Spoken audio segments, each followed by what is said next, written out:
ایلیومینا ایلیومن ہے. ایلیومن کا مرکزی مادہ یعنی وہ دھات جس پر ایلیومن سالٹ بنتا ہے. پھٹکری ایلیومینا سے بنتی ہے، یعنی اس میں ایلیومینا کا مرکزی مالیکول پایا جاتا ہے.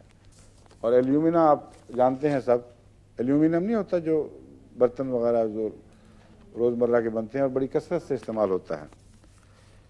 ایلیومینا کے متعلق ایک بات شاید آپ کو معلوم نہ ہو، آج کل تو یہ سب سے سستا برتن بنانے کا مادہ ہے، یعنی وہ دھات جس سے روزمرہ غریب ترین آدمی بھی بیچارے ایلیومینیم کے لوٹے یا کوئی تھوڑے بہت برتن بنا لیتے ہیں. ایک زمانہ تھا جب یہ نئی استعمال ہوئی تھی یورپ میں، تو امراء کی اور رائلٹی کی نشانی تھی کہ وہ ایلیومین کے برتنوں میں کھانا کھاتے تھے، اور غریب لوگ بیچارے موٹی موٹی دھاتیں جو آج کل بہت مہنگی ہیں اور چاندی بھی استعمال کر لیں مگر ایلیومین کا سوچ بھی نہیں سکتے تھے. اور یہ ان کا فخر تھا کہ دیکھو کتنی ہلکی چیز ہے. ایلیومینا کے چمچے، کانٹے، پلیٹیں، برتن آج آپ اس کو ہاتھ لگائیں تو کرہنت محسوس کریں گی، لیکن اس زمانے میں فیشن تھا کیونکہ یہ نئی چیز نکلی تھی اور سائنسدان کہہ رہے تھے ہم نے بریک تھرو کر لیا ہے اور بہت زبردست ایجاد ہے اور اب انڈسٹریل ریولوشن آ جائے گی انڈسٹری میں. آئی مگر اس کے آنے سے پہلے یہ امیر لوگوں نے اپنے نخرے پورے کر لیے اور کچھ دیر پاگل بنے رہے. ایلیومینا کا زیادہ استعمال اچھا نہیں ہے کیونکہ اب محسوس کر رہے ہیں ڈاکٹر، پہلے شروع میں نہیں محسوس کیا کرتے تھے، اب ریسرچز جو ہوئی ہیں ان سے پتہ چلا ہے کہ ایلیومینا ضرور کچھ نہ کچھ گھل کر جسم پہ اپنا اثر دکھاتا رہتا ہے.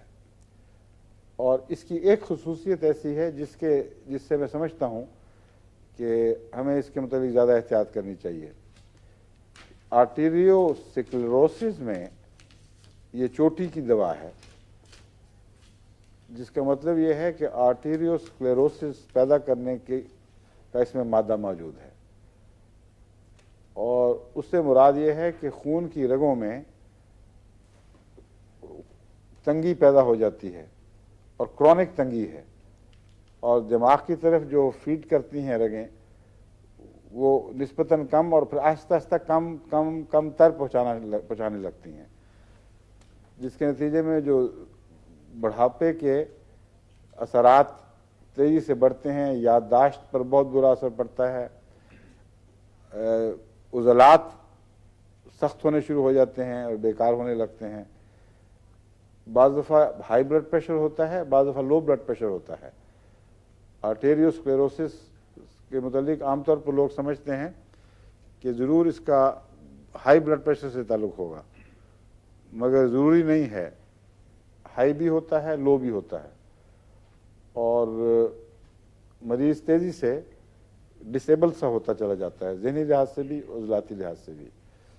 تو ایلیومینا اگر آپ اس کو دیں گے تو جلدی فائدہ کی امید نہ رکھیں، کیونکہ یہ بہت سلو ایکٹنگ دوا ہے، اور اس لیے کہ بہت سلو ایکٹنگ زہر ہے.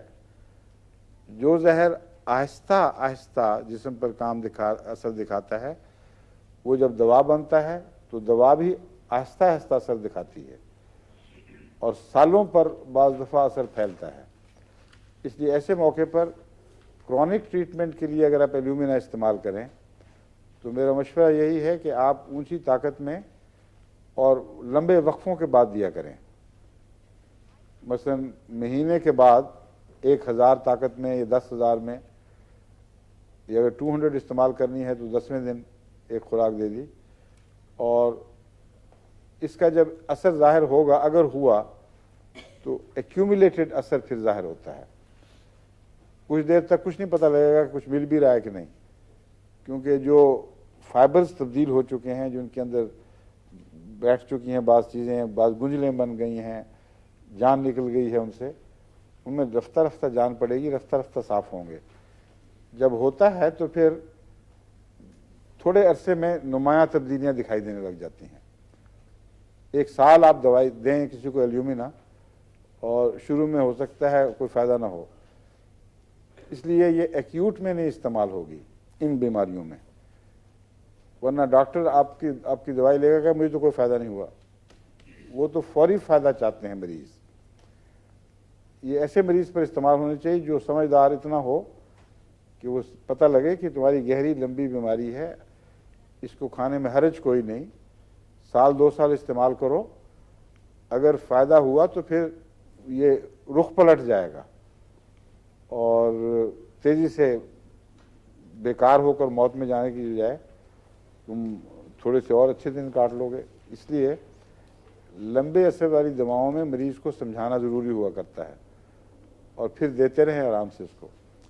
لیکن جو بیماریاں فوری آتی ہیں اور فوری خطرہ پیدا کر دیتی ہیں، وہاں کوئی ہومیوپیتھ کہے کہ فکر نہ کریں آہستہ آہستہ اثر ہوگا، تو وہ پاگل ہوگا، اور پاگل ہی ہوگا جو اس سے علاج کرائے گا.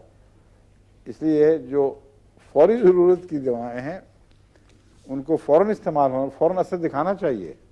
آہستہ والی کوئی بات نہیں ہوتی اس میں.